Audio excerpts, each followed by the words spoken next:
Enfin, une bonne nouvelle, il n'y a pas d'après. Depuis longtemps, il y avait des doutes, des incertitudes, des interrogations. Dans bien des cas, très souvent même, on manquait de perspective. Pourtant, on n'en considérait pas moins, en héritage d'une tradition séculaire, que le temps était le marqueur par excellence qui jalonnait une trajectoire humaine, et plus largement l'évolution de toutes les formes de vie sur Terre. La logique la plus élémentaire voulait que l'on conçoive toute existence comme une accumulation de passé, présent et futur, déclinée invariablement au fil des heures, des jours et des années jalonnant un chemin de vie. Jusqu'au jour où d'éminents érudits, sur la base des plus récentes découvertes scientifiques, se penchèrent sur la notion de temps, au-delà du miroir des apparences, et découvrirent une réalité jusque-là insoupçonnée.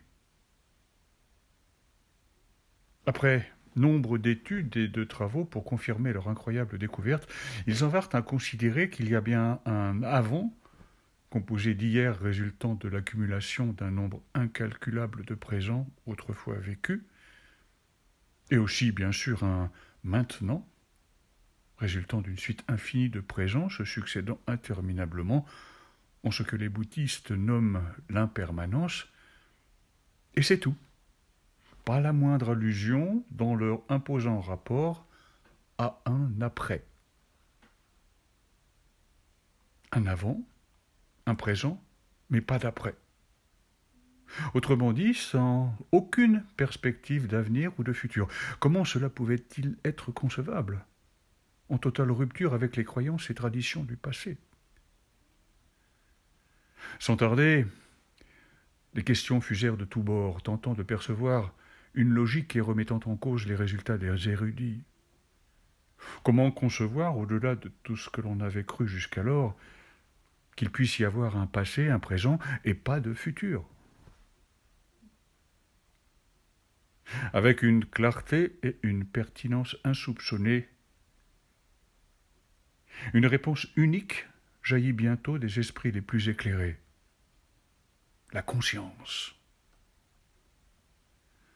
Étant établi désormais que le fonctionnement de l'être humain est initialement et biologiquement énergétique, composé d'une multitude de fréquences harmonisées pour entretenir le système corporel, et que son élément moteur est sa conscience, qu'il génère ce qu'il produit, c'est un nouveau rapport énergie-matière qui nous est révélé.